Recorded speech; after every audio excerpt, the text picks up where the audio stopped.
Hi all! Welcome to our channel 10, Travel and Explore Nature. Today I'm traveling through Cairo city and I'm planning to explore the nightlife of the people of Egypt. I have a plan to visit the Nile River, have dinner in one of the restaurants there. I will be visiting the city-style shopping mall at Nasser City, and do some shopping as well. So here we go. Yet another wonderful journey through the historical land.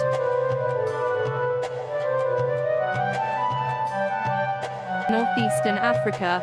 It flows into the Mediterranean Sea.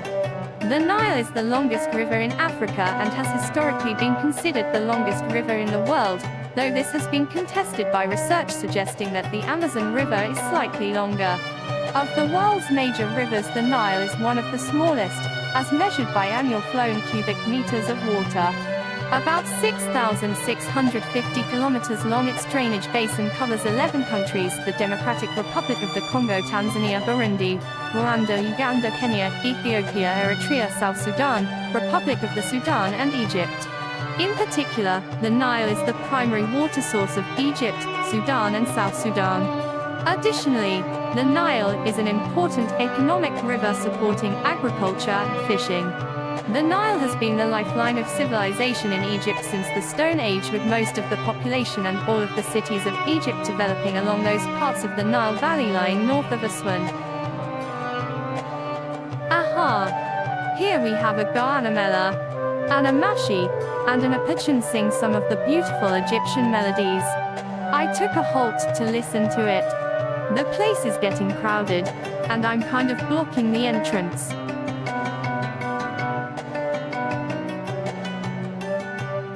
Before the bouncers throw me away, I moved on. I wondered how people make their lives colorful going out with family, enjoying the beautiful evening weather of Nile. We should certainly do this at Mina Chilha. What do you think, Yo-Yo? Well, I'm worried about the Sadar Chara police there. However, the Nile used to run much more westerly through what is now Wadi Hayman and Wadi El Nakba in Libya and flow into the Gulf of Sidra. As the sea level rose at the end of the most recent ice age, the stream, which is now the Northern Nile, captured the ancestral Nile near Asua. This change in climate also led to the current extents of the Sahara Desert, around 3400 BC. The Greek historian Herodotus wrote that Egypt was the gift of the Nile. An unending source of sustenance, it played a crucial role in the development of Egyptian civilization. Because the river overflowed its banks annually and deposited new layers of silt, the surrounding land was very fertile. The ancient Egyptians cultivated and traded wheat, flax, papyrus, and other crops around the Nile. Wheat was a crucial crop in the famine-plagued Middle East. This trading system secured Egypt's diplomatic relationships with other countries, and contributed to economic stability. Far-reaching trade has been carried on along the Nile since ancient times. A tune hymn to the Nile was created and sung by the ancient Egyptian peoples about the flooding of the Nile River and all of the miracles it brought to ancient Egyptian civilization. Europeans began to learn about the origins of the Nile in the 14th century when the Pope sent monks as emissaries to Mongolia, who passed India, the Middle East and Africa, and described being told of the source of the Nile in Abyssinia of Ethiopia. Later in the 15th and 16th centuries, travelers to Ethiopia visited Lake Tana and the source of the Blue Nile in the mountains south of the lake. The Nile has long been used to transport goods along its length. Winter winds blow south upriver, so ships could sail upriver using sails, and downriver using the flow of the river. While most Egyptians still live in the Nile Valley, the 1970 completion of the Aswan Dam ended the summer floods and their renewal of the fertile, fundamentally changing farming practices. The Nile supports much of the population living along its banks, enabling Egyptians to live in otherwise inhospitable regions of the Sahara. The river's flow is disturbed at several points by the cataracts of the Nile, which form an obstacle to navigation by boats. The Sud also forms a formidable navigation obstacle and impedes water flow to the extent that Sudan had once attempted to build the Jongle Canal to bypass the swamp. Despite the development of many reservoirs, drought during the 1980s led to widespread starvation in Ethiopia and Sudan, but Egypt was nourished by water impounded in Lake Nasser. Drought has proven to be a major cause of fatality in the Nile River basin. According to a report by the Strategic Foresight Group, around 170 million people have been affected by droughts in the last century, with 500,000 lives lost. From the 70 incidents of drought which took place between 1900 and 2012, 55 incidents took place in Ethiopia, Sudan, South Sudan, Kenya and Tanzania. The Blue Nile expedition, led by geologist Pascal Scattereau and his partner kayaker and documentary filmmaker Gordon Brown, became the first known people to descend the entire Blue Nile from Lake Tana in Ethiopia to the beaches of Alexandria on the Mediterranean. Their approximately 5,230-kilometer journey took 114 days, from 25 December 2003 to 28 April 2004. Though their expedition included others, Brown and Scattereau were the only ones to complete the entire journey. Although they descended Whitewater manually, the team used outboard motors for much of their journey. On 29 January 2005, Canadian Les Jickling and New Zealander Mark Tanner completed the first human-powered transit of Ethiopia's Blue Nile. Their journey of over 5,000 kilometers took 5 months.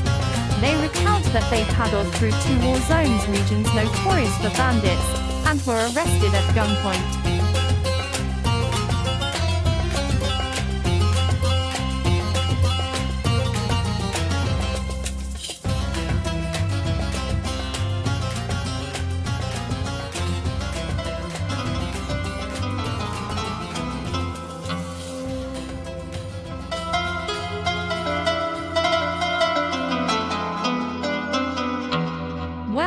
Well, that's enough of the history for now. It's time for the dinner. My friend Mr. Arafat has ordered a couple of his favorite dishes.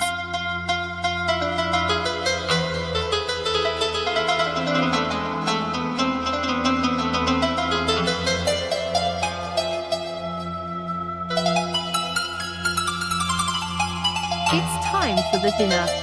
Don't go away while we hog these yummy, delicious platters.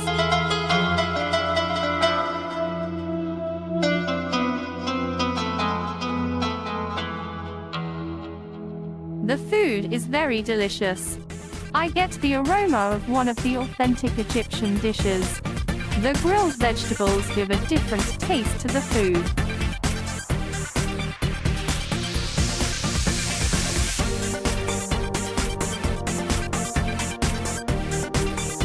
This place is famous for the ice cream scoops and tasted one.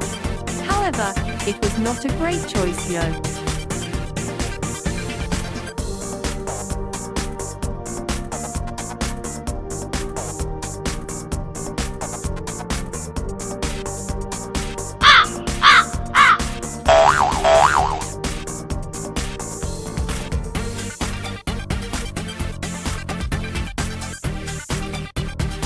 We are now moving to one of the biggest shopping malls in Cairo, the City Stars.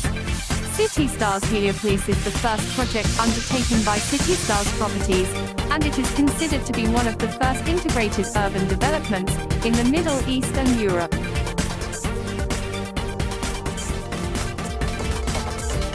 The complex is extended over an area of 750,000 square meters in the heart of Cairo, with a total investment of over $1 billion. City Stars is the newest landmark in Cairo and consists of 750 stores over an area of 151,000 square meters, including diverse entertainment venues and spacious exhibition halls. Star Center introduces brands for the first time in Egypt. The best office towers in Cairo, with 70,000 square meters of office spaces that are built in accordance to the highest and most sophisticated international standards. It also offers 210 luxurious residential units with sizes that start from 170 and reach 1,250 square meters. Come on! You have an Indian restaurant here as well. I was excited and thought to taste the Indian flavor.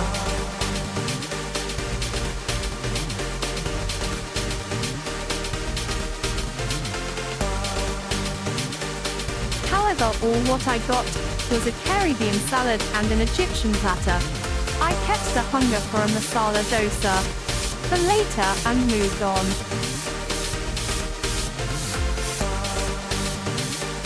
Towers in Cairo with 70,000 square meters of office spaces that are built in accordance to the highest and most sophisticated international standards. It also offers 210 luxurious residential units with sizes that start from 170 and reach 1250 square meters. Intercontinental Cairo City Stars offers 790 rooms and suites. Holiday in Cairo City Star.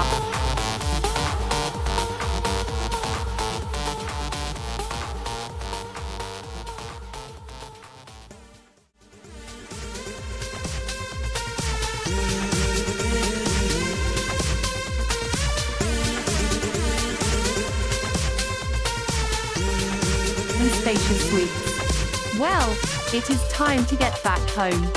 I hope you have enjoyed the video. Keep watching, and I will be back with yet another wonderful snap of the historical land.